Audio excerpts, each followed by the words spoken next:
itakuelekeza jinsi ya kuomba mkopo kutoka givenall.com. So kama uko kwenye hii kurasa hapa au kurasa ya bidhaa, hii product page, uko hapa.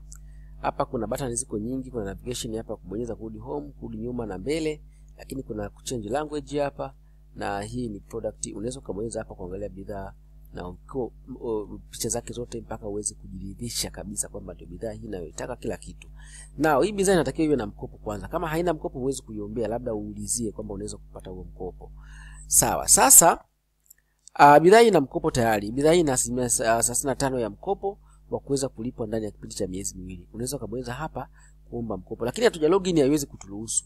So inabidi tuweze kulog in. Kulog in kama tayari account yako unayo na uliwahi kufungua na unajua majina yako ya account yako, jina la kwanza na jina la pili pamoja na namba yako ya siri. Usisahau hivi vitu. Ukisahau tupigie simu, utuambie niliwahi kufungua account yangu, basi utapata details zako zote. Kama uliwahi kulipa malipo kidogo kidogo, basi utakuta kwenye hiyo account.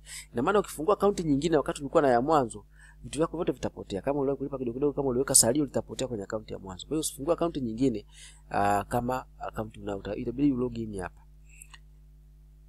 Lakini pia kama haujawahi kabisa kufungua account, utabonyeza sign up hapa. Hapa ni kwa wale ambao hawajawahi kabisa kufungua account, ni watu wapya au wateja wapya, basi utafungua account yako mpya hapa. Na make sure kwamba unakumbuka jina lako la kwanza na la pili pamoja na namba yako ya simu ambayo utaiandika hapa. Namba ya simu pia, barua pepe, hivi ni vitu vya muhimu sana inabidi viandike. Lakini barua pepe sio muhimu sana kwa sababu unaweza ukaendelea bila kuiandika. Namba ya simu lazima. Now, njoo kwenye login hapa. Sisi tunayo account yetu inaitwa Jemima John. Jemima John. Namba yake ya siri hii ni siri na hataki kujua mtu yoyote. So tuna login. Tayari tumesha login. Baada ya kwamba tumelogin, unaona imetuleta hii page. Sasa baada ya kuwa tumelogin imetukubalia, imetuleta kwenye hii hapa page inaitwa mchanganuo wa mkopo. Na turudi back home hapa. Unaona tumerudi hapa tulipokuwa. Unaona baada ya kuwa umelogin, tunaona hapa imekuandika pesa jina Jemima John na salio lako hili hapa. Yeye ana 188 kwenye salio lake. Sasa jinsi ya kuongeza salio na video nyingine nimefundisha kwenye video nyingine. Now, ukibonyeza sehemu ya kuomba mkopo hapa, utakuja bidhaa hii hapa, utaona imeandikwa kwa mfano hii ni Aero Fridge lita 220. Bei ya manunuzi ya sasa ni 748,000. Alafu mkopo wa bidhaa hii ni 35% ya bei hii.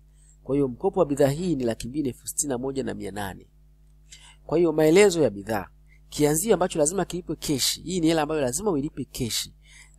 Ni 65% ya 748,000, ambayo hiyo kiwango hicho ni 486,200. Hii hela lazima uilipe cash. Bima ya mkopo. Mkopo ni una bima kwa sababu unaweza ukaumia afu kashindwa kabisa kulipa mkopo. Au unaweza ukapata madhara mengine au unaweza ukafariki bahati mbaya, basi bima yako italipa mkopo. Kwa kila mkopo una bima yake. Kwa hiyo kwa hii 700,000 bima yake ni shilingi 18,300. Kwa hiyo 7% inakatwa kwenye bima. Lakini pia ada ya maombi ya mkopo ni 5,000. Hii ni constant. Kwa hiyo jumla kianzio ambacho lazima kilipwe cash au lazima kilipwe taslim ni 5,9,526. Na maana kwa bidhaa kama hii ya 748,000 ukiweza kulipa 5,9,526 basi unapewa hii bidhaa. Kwa hiyo utapewa uendelee kuitumia. Sasa muda wa mkopo unachagua hapa. Kuna miezi miwili, mwezi mmoja na wiki mbili, mwezi mmoja, wiki tatu, wiki mbili, wiki moja. Wewe utachagua. Jinsi unavyoongeza muda ndo riba inaongezeka. Kwa mfano, sasa hivi kuna miezi miwili hapa, angalia, jumla kiasi kilichobaki cha kulipa kwa mkopo ni 361,284. Hiki ndio kiasi cha kulipa kwa mkopo kilichobaki. Sasa nikibonyeza hapa, nikipunguza nikaweka labda wiki moja, utaona nikibonyeza hapa nimesha save, narudi chini hapa. Muona imebakia imekuwa 2,273. Nikiongeza hapa muda niweke mwezi mmoja, nikibadili hapa, nitashuka tena chini kuangalia, nitakuta imebakia imerudi 3,11,000. So nikipunguza hapa muda nikiweka mwezi mmoja na wiki mbili, nikabadili hapa, umeona itakuwa tena ni 3,38,000. Kwa hiyo imeongezeka 20,000. So niweke labda niweke wiki mbili, badili. Umeona inakuwa 2,284. So tukiweka wiki moja tukabadili, umeona inakuwa 2,273 kutoka kwenye 300,000. Tuweke miezi miwili, tukibadili tushuka chini, umeona inarudi 3,60,000. Kwa hiyo risk inaongezeka kutokana na muda ambao wewe unaomba mkopo. Kwa hiyo punguza muda kadri uwezavyo ili uweze kupunguza riba. Lakini pia utatakiwa kulipa hapa, inakuonyesha unatakiwa kulipa kila siku shilingi ngapi. shilingi 5000 kila siku. Kwa sababu tuna miezi miwili, tutalipa shilingi 5000 kila siku kwa muda wa siku 62. Jumla tutakuwa tumelipa 361,284. Au utalipa kila wiki shilingi 40,143. Utatumia wiki 9. Ina maana utakuwa umelipa 361,268. Au utalipa kila mwezi kwa muda wa miezi miwili, ambao kila mwezi utalipa 180,642. Utalipa jumla 361,284. So wewe utachagua unataka kulipaje, mwezi, wiki au siku, na unaona hapa kila kitu. Kwa mfano, tukipunguza muda tukaweka labda wiki 2, tukabadili hapa.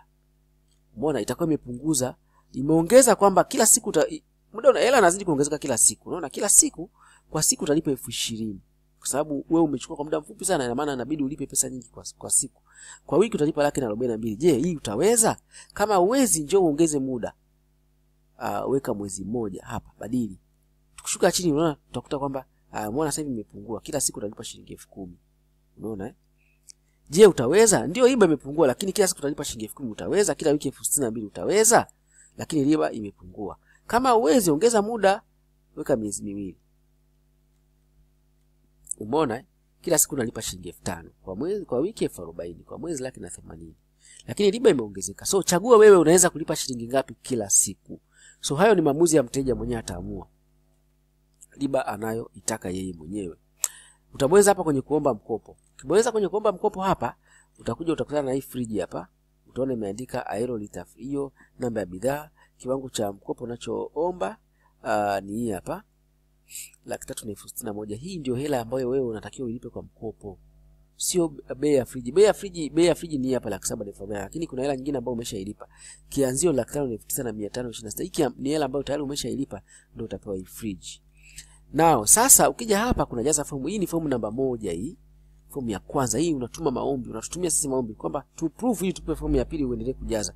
Ambapo fomu ya pili inahusisha picha, utapiga picha zako za passport na utaziupload kwenye fomu ya pili. Nitaelekeza kwenye video inayofuata. Hapa utajaza taarifa binafsi hapa. Utaandika jina lako la kwanza, jina la pili, jina la tatu, namba ya simu, alafu namba ya simu ya dharura. Hii sio lazima, lakini ni emergency namba ya simu. Pia hapo utaweka barua pepe ambayo pia sio lazima, kama hauna unaacha. Haya, hapa utaandika jina la mtaa, jina la kata, wilaya, mkoa unaoishi, nchi unayoishi na kazi yako unayoifanya. Ielezee vizuri hapa tuelewe, kwa sababu unaomba mkopo lazima ujitetee kwa kujaza taarifa vizuri. Nao taarifa za kiuchumi, chagua muda wa kulipa rejesho. Hapa utachagua muda wa kulipa rejesho na utaka sasa wewe. Wiki, mwezi, siku utachagua hapa. Chagua jinsia yako, unaweza kuchagua hapa jinsia. Kama una jinsia utaweka hakuna jibu sahihi. Lakini pia hapa kundi la miaka yako. Chagua kusia, tutaki kujua wewe una umri gani. Tunataka tukujue kundi la miaka ambayo wewe uko nayo. Kwa sababu umri wako sio muhimu sana. Kikubwa ni utuambie labda na miaka kuanzia 41 mpaka 50 utachagua hapa. Hali yako ya ajira kwa sasa, umeajiriwa, nimejiajiri, hauna kazi au hakuna jibu sahihi utachagua hapa. Kiwango cha mapato yako kwa mwezi. Hapa utachagua wewe kwa mwezi unaingizaga shilingi ngapi hadi shilingi ngapi. Kinacheza shilingi ngapi? Hapa kwenye 100,000 hadi 1,500,000. Hapa utachagua kutokana na wewe kipato chako cha mwezi. Jitahidi uchague taarifa ambazo ni sahihi hapa, kwa sababu zitakusaidia baadaye kwenye kulipa malipo ya mkopo wako. Hali ya familia ulionayo. Je, hapa tunakuuliza umeoa au umeolewa, unaishi na mume au mke pamoja na watoto, au unaishi peke yako tu? Hapa utaandika niko single na naishi peke yangu. Yaani wewe ni mseja, uko peke yako unaishi ghetto. Au labda hapa sijaoa au kuolewa lakini naishi na mtoto au watoto. Kwa mfano huyu anaweza kawa single mother au single father. Alafu hapa nimeoa au kuolewa lakini naishi na mtoto au watoto pekee. Unakuta huyu ameolewa na mume wake yuko mbali, lakini yeye anaishi na mtoto pekee yake, lakini ana mume ambaye wamefunga naye ndoa. So hii lazima tujue, kwa sababu tunakukopesha bidhaa na tunataka tujue, je, unaishi vipi? Unaishi na watoto? Hii inakupa credit fulani. Inategemea na wewe unaishi vipi. Kama hamna jibu sahihi, utaweka hamna jibu sahihi. Hali ya makazi unayokaa hapa. Chagua unaishi kwenye nyumba ya kupanga, unaishi kwenye nyumba yako wewe mwenyewe, unaishi kwenye nyumba ya wazazi bila ya wao kuwepo. Yaani nyumba ya wazazi lakini wewe unaishi peke yako hapo, au unaishi kwa wazazi wako. Yaani nyumba ya wazazi na wewe mwenyewe uko hapo, pia utajaza hapa. Alafu pia unaishi kwenye nyumba ya rafiki yako, marafiki au jamaa zako hapa. Unaishi pamoja na marafiki zako, labda ni nyumba yao lakini pia unaishi kwao. Unaweza kujaza hapo, lakini pia hii itakusaidia kupata mkopo au itakupunguzia credit. Kwa hiyo wewe utajaza ambacho ni sahihi hapa. Kwa hiyo sisi tutaangalia alafu tutakupa mkopo kutokana na utakavyojaza. Lakini pia tunataka kujua hali yako ya kiuchumi, kwa sababu mkopo huu una uapply leo, unaweza kutumia hizo taarifa hata baadaye na taarifa hizi ukizijaza leo zitakaa huku kwenye website kwa miaka 2. Kwa unaweza kawa unaombea mikopo mingine ambayo ni mikubwa zaidi. Kwa lazima tujue huyu mtu uchumi wake uko vipi. Kwa mfano tunataka tujue, je, una nyumba au majumba, utaweka ndio au hapana, kiwanja au viwanja ndio au hapana, gari au magari ndio au hapana, gari ya biashara au gari binafsi utachagua hapa kama unayo. Pikipiki ya tairi 3, hii ni bajaji, utaweka hapa.